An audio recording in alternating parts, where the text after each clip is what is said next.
If you go over to Rotten Tomatoes at any point in the near future or now, you'll probably see that Kick-Ass 2 has got a really bad score at the minute. I think the last time I checked it was sat at about 23%, and this is something I don't particularly understand because after seeing the film, I found it to be very much in the same vein as the first one, which got quite a bit of. It got its detractors, don't get me wrong, there were people that really just disliked it, but it seemed to do quite well, and yet this one doesn't, and it's kind of puzzling because Kick-Ass 2 is very much in the same tonal area as the first film. It's just as crude, it's just as vulgar, and just as violent. And yet people don't seem to like it. Except me, because I did quite like it. Quite a bit, actually.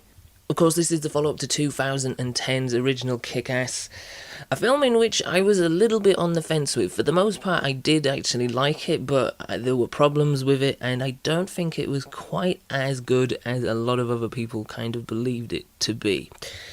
In fact, this is probably going to be a very unpopular opinion, but I'm going to say it. I think Kick-Ass 2 actually breaks the logical law of sequels and actually betters the first film. The reason being is that it kind of builds on more of what was already established. Granted, it's already got a foot up because there's been a film beforehand, but it kind of feels like it delivers more in terms of character. The biggest mechanic behind this is, of course, the shift in focus. The first film, obviously, as it being an origin story centred around Aaron Johnson's character Dave, who is Kick-Ass as well. This film moves its attentions towards Chloe Grace Moretz's character Mindy McCready, who is also Hit Girl. And it kind of feels like it delivers a sense of freshness because of that. Because to kind of just concentrate solely on the character of Dave and Kick-Ass again would have felt a little bit like too much of a retread, whereas this kind of feels like it's expanding upon the stuff that we already know. The film basically follows both Mindy and Dave as they return to school and try to live life outside of the costume and off the streets. They're trying to adapt to what it is again to be a normal teenager.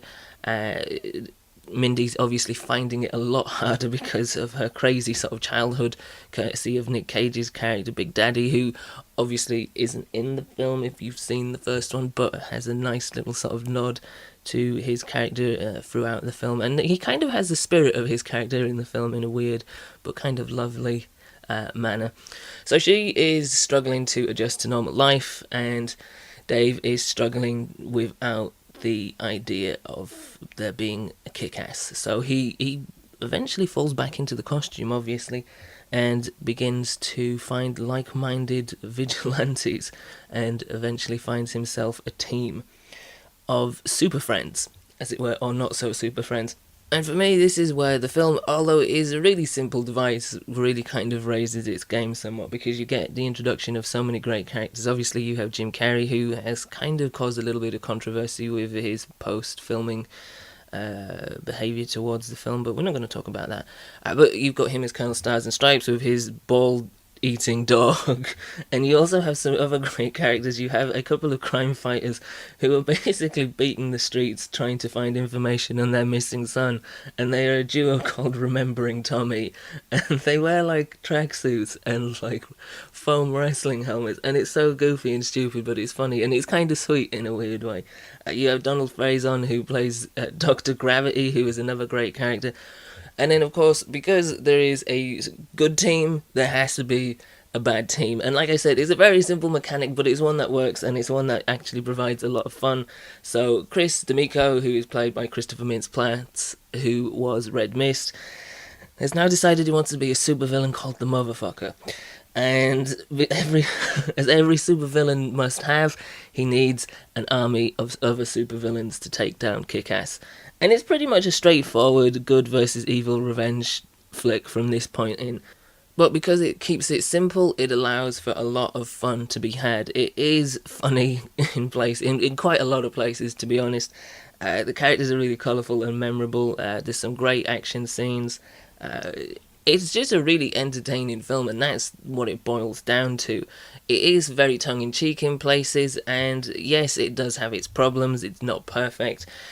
It does have a couple of issues, but as an overall package, it delivers, and it delivers with gusto. It is generally really fun, it is funny, it is exciting, and it's just generally entertaining. It's probably one of the more entertaining films that's come out this summer. I'm going to give it a 7.5, which may be an unpopular opinion, I don't know, But I generally enjoyed it. I just took it for what it is at face value, and because of that, I enjoyed it an awful lot. And as an added bonus, Chloe Grace Moretz definitely more than makes up for Let Me In, because she's the ultimate star of this film. She's fantastic in it, and like I said, she definitely makes up for that sort of dropping of the ball. However, having said that, the remake of Carrie's coming up soon, so perhaps it's going to tilt back the other way. I hope not. I hope she knocks it out of the park like she did with this. But we'll wait and see. Let me know what you thought of Kick-Ass 2. Have you seen it? If so, what do you think? Do you like it? Do you like it more than the first one like me? Or do you not really care for it that much?